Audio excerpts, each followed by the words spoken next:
From Washington, the McLaughlin Group, the American original. For over 2 decades, the sharpest minds, best sources, hardest talk. If. For such a small word, it packs a wallop.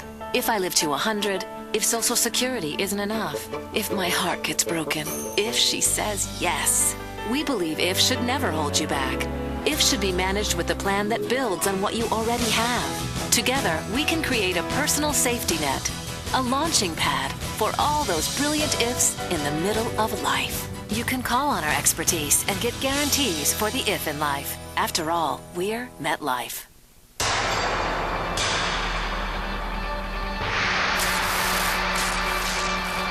We've provided a platform for success for some of the most respected companies in the country. We fueled their growth with a highly educated workforce and a can-do, pro-business attitude. Just ask our trusted business partner, Toyota. Visit Mississippi.org to see what we can do for you.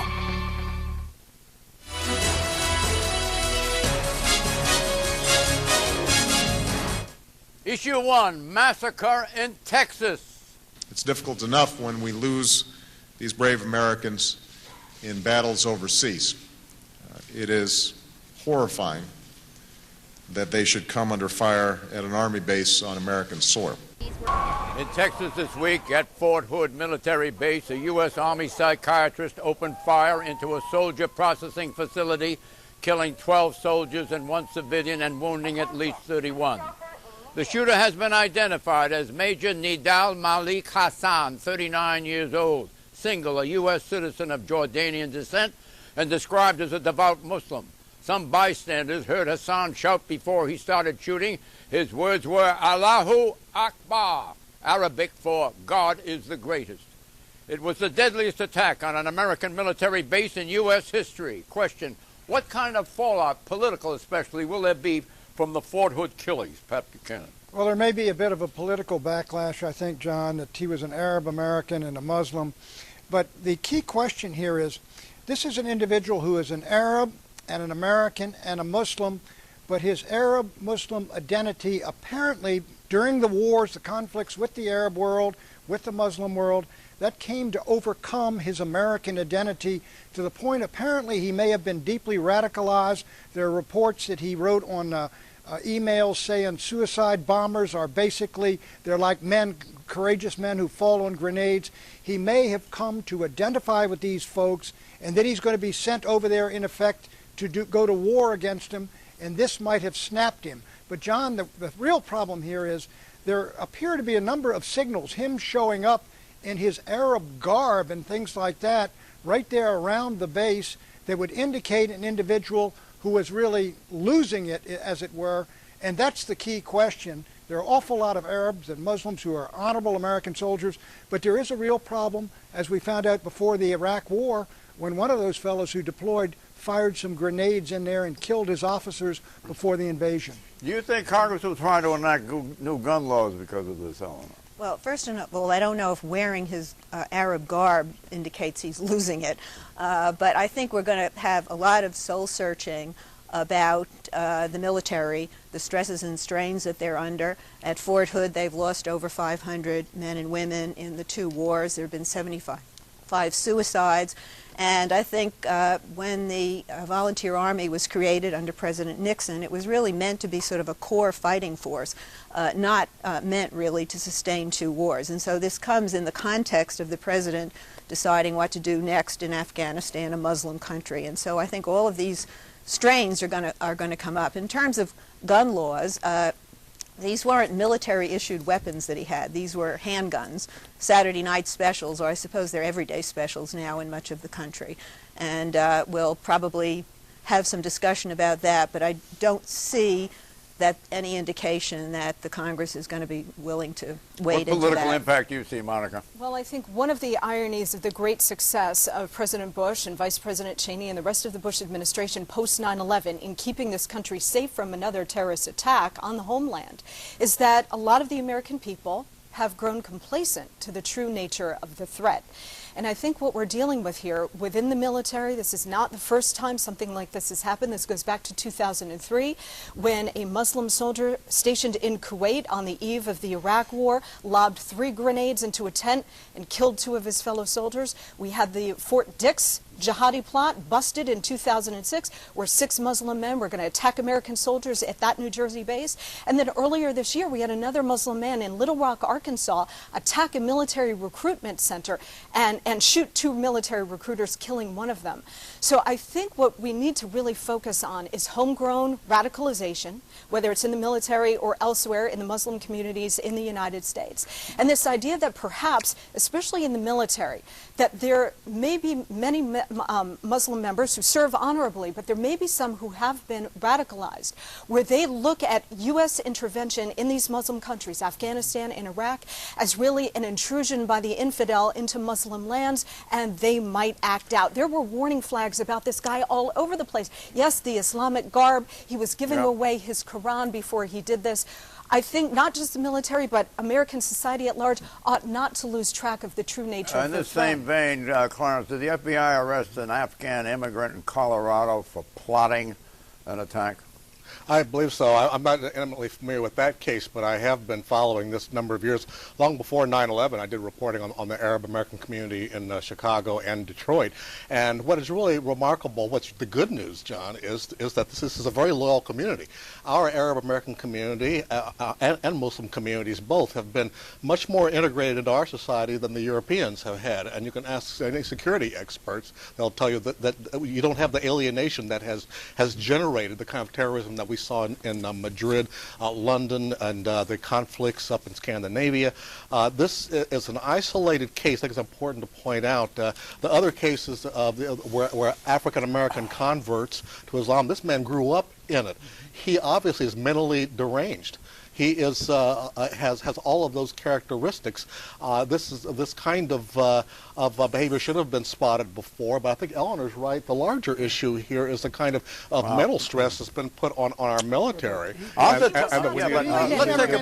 take a broader look. Aren't we living in times where ongoing war is almost a way of life? We've seen this and we kind of take it. It's almost a zeitgeist that you can expect military action, and we use terms like the war against terrorism. It's almost as though a war is an acceptable adjunct to living. It is not only that, John. What about that? It is. I think you're right, and it is the nature of this war, which is against. It's perceived as being against Islam and against the Arab world. And what you got to realize is the United States has become a very multi-ethnic, multiracial, multicultural society, and folks have multiple identities in this society.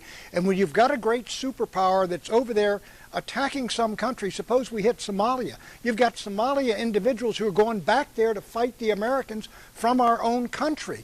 And you realize, John, when we are all that multi-ethnic, whoever you go to war, you're going to have people here sympathetic to the enemy. Yeah, the outbursts of violence have been one way. It's been Muslims against the United States. Have they not? Well, I think it's a mistake to conflate mental illness with jihadism. When I was down at Guantanamo Bay and they brought us into the military hospital there for the detainees, they had a team of shrinks. And I think it's a real mistake because the jihadists will tell you they're not mentally ill at all. They believe in the holy war. And you know what? Political correctness in this country has stopped us from calling this a holy war or a war against Islam. There are large swaths of I want to know whether there is any inherent. Just a moment.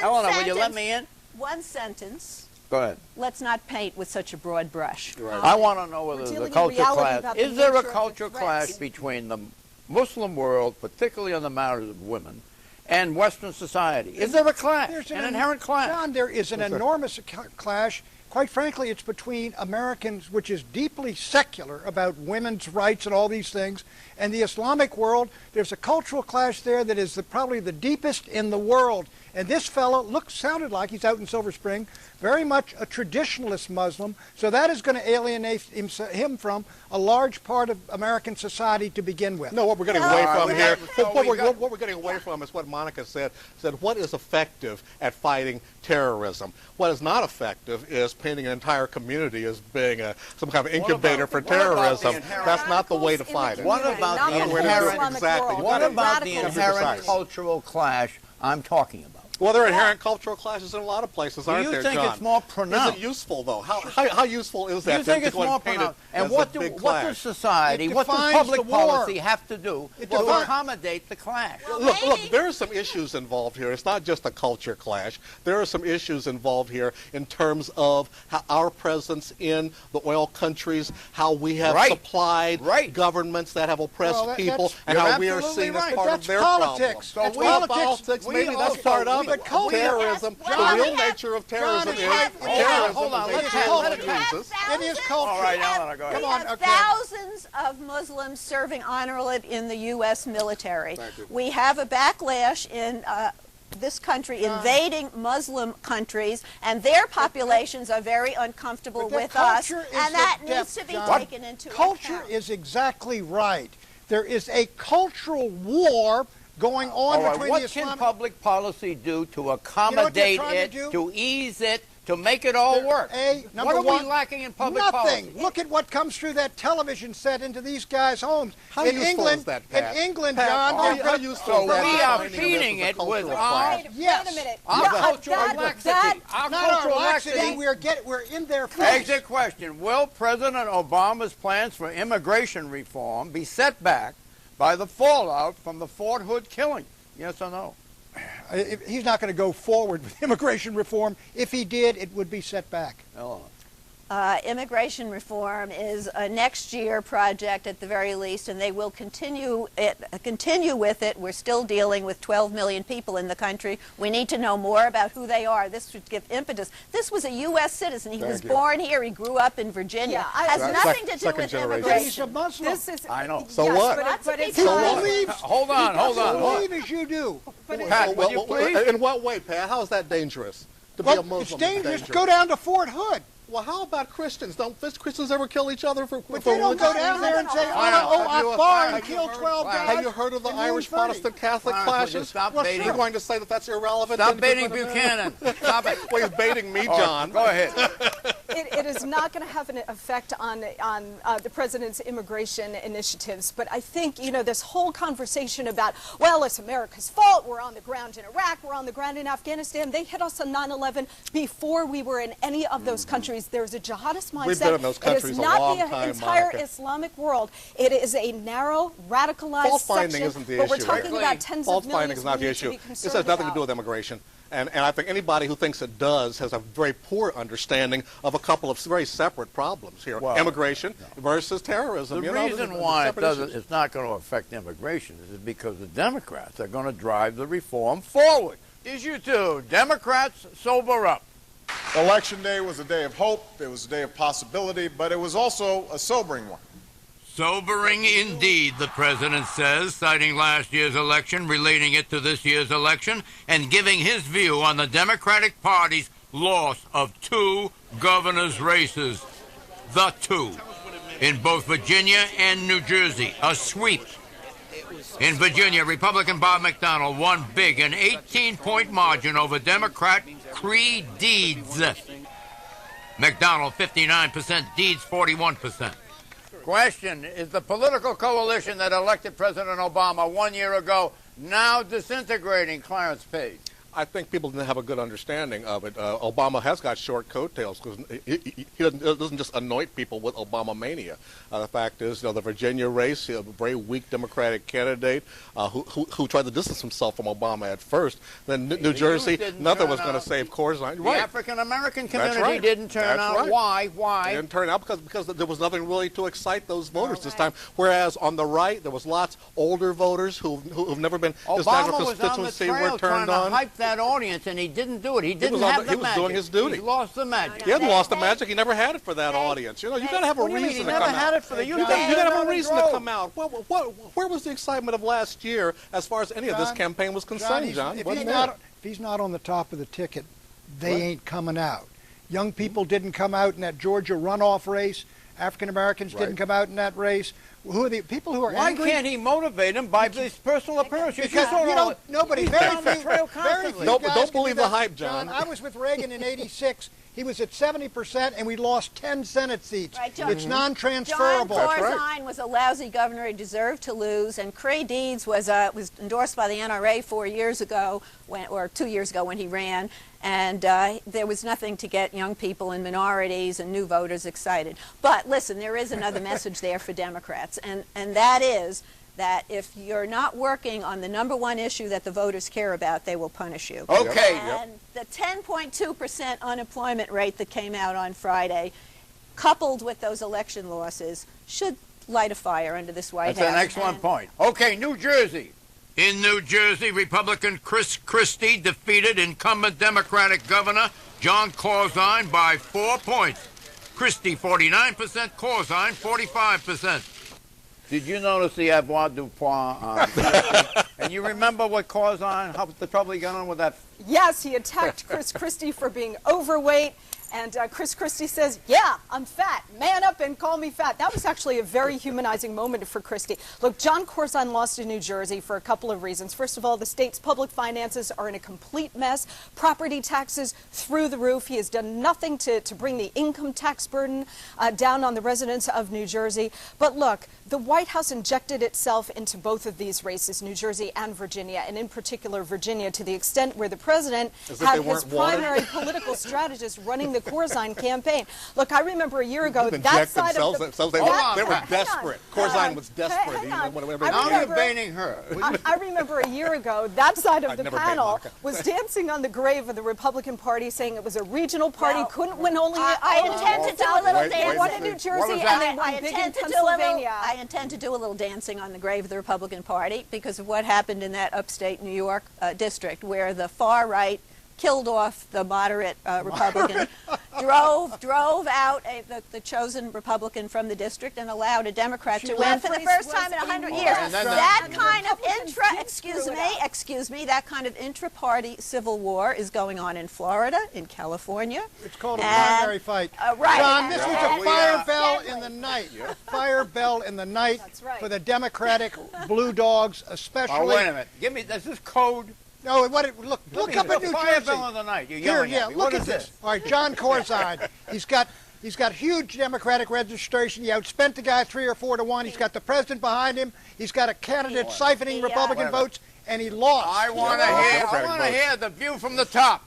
Republican Party Chairman Michael Steele said the results in Virginia and New Jersey were evidence that rumors of the GOP's demise had been greatly exaggerated. As recently as a couple of months ago, Republicans were written off. Many of you were writing our epitaph. But were the elections a referendum on President Obama, Mr. Steele? I don't think it's so much a referendum on the president. It certainly is, I think, a checkpoint on the policies. Question, Exactly. why did Steele want to dismiss the idea that Tuesday's voting was a referendum on the Obama presidency? it's not. Monica? He was right to say that it was a referenda on the president and the congressional Democrats' policies. This was all about the economy, stupid, and it's all about the spending, stupid. Debt. The American Debt. The people, debt we have now become a nation of Howard Beals. We're mad as hell. We're not going to take it anymore. Oppressive tax burden, big government, $2 trillion health care entitlement. Right? All of this, the American people, and I'll tell you, the coalition, this is the first question you asked, All right. the Obama coalition. Hold on, Ellen. I'll let you in a minute. Go ahead. Finish your thought. Hurry up.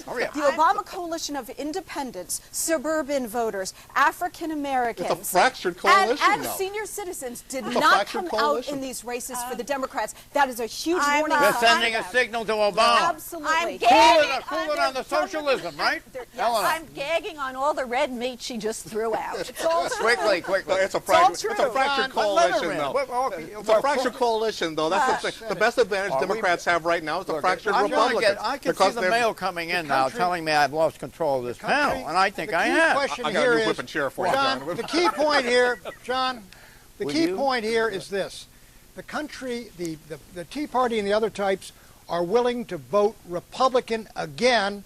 The whole Bush incubus is gone. They don't like the Republican Party. It's at 20%, but they voted Republican. That's the key point of this election. The independents? Independents will vote Republican again. Well, Wow. I think in addition to the warning fire bell in the night to the Democrats, I think the Republicans also have some troubles here. There is a populist energy on the right, but as it's displayed on Capitol Hill in the House calls this week, where Michelle Bachmann made all sorts of allegations that this was Hitler socialism, that populism has the danger of really devouring itself, just going way too far for the independents who are the key to victory. Do you think it's a popular attraction to the right on a temporary basis, or do you think that there's a lot? Well, let me get to the question. Is 2010 shaping up to be an anti-incumbent year? Yes or no? 50% of the country would like a new party. 50% of the country will vote for the new guy against the incumbent. What do you mean? You mean a new party? That's the poll. You mean they are so anti-Washington and anti-incumbent and anti the guys running the show. Hey, if you're in, you got problems. Even some Republicans. Pat, you know what that means for you. I know what it means. You got the call. You got the call. The pitchfork is being sharpened. Yeah, and Republicans which used, party are you in these days, used Pat? to love Wall Street. Those early doses of the H1N1 vaccine that Goldman Sachs got this week, that's got everybody fired up. Ready to go. Look, yes, there is a huge anti-incumbency wave. You saw it in New York City on Tuesday. Michael Bloomberg spent $85 million. He only won by 5 points. The Democrats need to be very worried. As long as the economy's bad and joblessness is up, of course there is, as long as the economy's bad. The answer is yes, and anti-incumbency mood is sweeping the land. Issue 3, 1,200 unnecessary deaths. We do have a vaccine that works. That's the good news. The bad news is there's not enough to go around. Over the summer months, President Obama said the U.S. would have 120 million doses of the H1N1 swine flu vaccine by October 1, 5 weeks ago. It's now November, 5 weeks later, and instead of 120 million doses, we have 32 million, about 25% of the Obama total. And it gets worse. Listen to this. We have substantial amounts becoming available, but not nearly as much as we thought would be available or hoped would be available. So, even when it gets here, there's still not enough vaccine to go around. Team Obama blames the vaccine manufacturers. They overpromised. Well, others say forget the manufacturers, blame Obama and his government. If the government can't run a flu program, can we trust it to run America's entire health care system? Question is Obama's tendency to overpromise due to the fact that he lacks executive experience. What do you think of that question, Pat? Well, I think there's some real validity to the fact that Obama, one of his problems is he can't meet his hopes and expectations he raised. I was down on the Mall when he was inaugurated. This country was full of hope, and it's going through some very tough times, and quite frankly, this is another example of it, if you will, that not only the government, but everything, they never meet what they promise. Clarence, let me direct this at you. At the job stimulus bill, he was supposed to create save 3.5 million jobs. Okay. Instead, the number appears to be more like 650,000. Okay. And the H1N1 vaccine was supposed to supply 120 million doses by now instead of 32 million. Well, so why does he overpromise? Well, H1N1, for one, there was a Wall Street Journal piece the other day, which is not a paper that friendly to Obama, but they said that his administration acted correctly in ordering the vaccine last spring. But because of regulatory measures, this country cannot put the additive into the vaccine that the Brits, for example, can. That would quadruple the dosage as far as. Do you think he creates a credibility gap by overpromising? And don't isn't the well, first you're law saying of that he politics, didn't don't investigate overpromise. the. If you overpromise and then you can't fulfill. You're saying after the supplier has told you they're going to deliver 120 and they only deliver 30, that you should have investigated the supplier before. I mean, where did the administration go wrong here? Well, I don't know. There was a lot of money put out there. There was something like $6 billion, and that adds up to about $4 million a day for the being H1N1. spent. Yeah, right. $4 million a day. It's in the and pipeline. Still don't have. It's in the pipeline. It just hasn't come as fast why don't we follow the money and find out where the money's going? Well, you don't have any evidence that the money is going in the wrong place. I mean, there's a smell someplace. We should always follow money. But getting back to the administration itself, though, the administration has done what they were supposed to do, but they did overpromise because the supplier didn't meet the supply. Now, as far as the stimulus goes, stimulus money is still being spent. There is a lag time, and in fairness, a lot of it is outside of the president's control. This virus grows more slowly than they anticipated, and they have to grow it in eggs.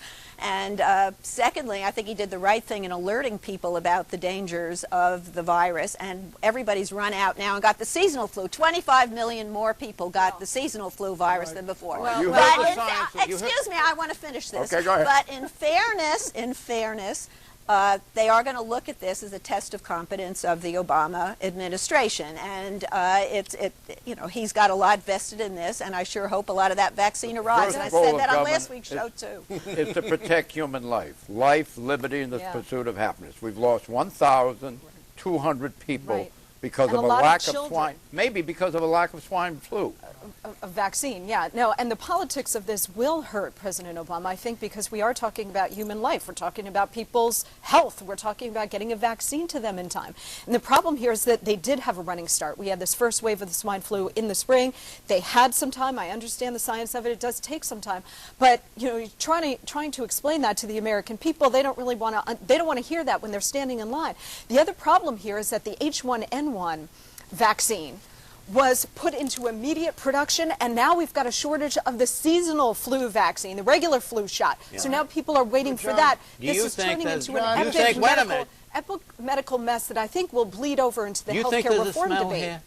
I think you're unfair to Obama. Money? Well, they did a lot of allocate money being $6 billion. spent. They You're did. unfair to Obama. They're spending $4 million a day, and they don't have enough swine flu. A day. But John, you're unfair to Obama for this reason. The average flu season kills 35,000, and to say those 1,000 died for lack of the vaccine is grossly unfair.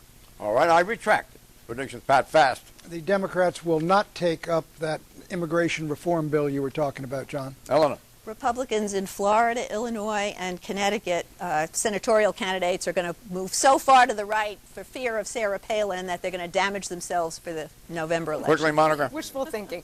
I predict that the Republican National Chairman, Michael Steele, his job is safe. Is safe? Safe. Great. I predict the Kindle will be replaced by a more modern color reader by this time next year.